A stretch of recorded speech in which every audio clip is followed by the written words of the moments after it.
جب ارادوں میں جان پیدا ہوتی ہے تبھی اونچی اڑان پیدا ہوتی ہے۔ ہر بڑے ارادے کی ابتدا ایک سوچ سے ہوتی ہے۔ سوچ جتنی جاندار ہوگی ارادہ اتنا ہی قابل یقین ہوگا۔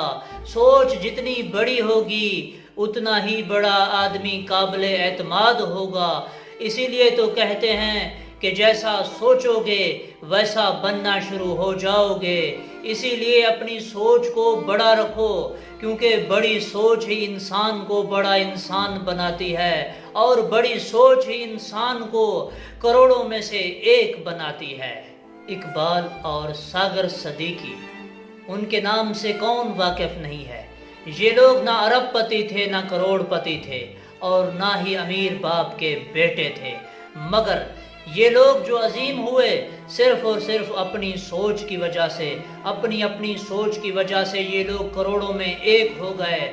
اور جب ساگر صدیقی اپنے قلم کے ذریعے سے اپنے الفاظ کی طاقت کو اوراق پر اتارتا ہے تو تب مجمع میں بیٹھا ہوا فقیر بھی شہنشاہ نظر آتا، خود کی پہچان بنانے کے قابل ہوتے ہیں۔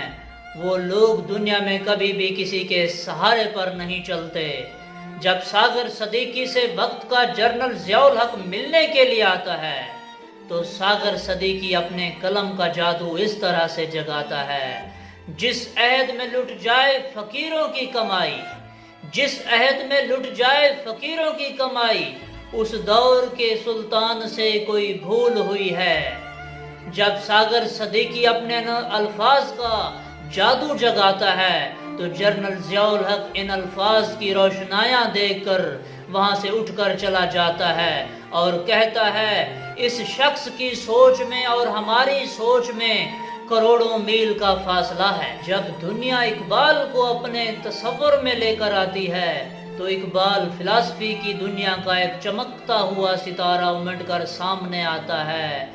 اقبال اپنی سوچ میں بھی اقبال تھا، کیونکہ اقبال نے اپنے قلم کے جادو کے ذریعے سے دنیا کو بتا دیا کہ اگر تمہاری سوچ وسیع ہے اور تمہارے جذبات اور تخیلات میں انقلاب ہے تو تم کروڑوں میں سے بھی منفرد ہو کر ایک ہو جاؤ گے۔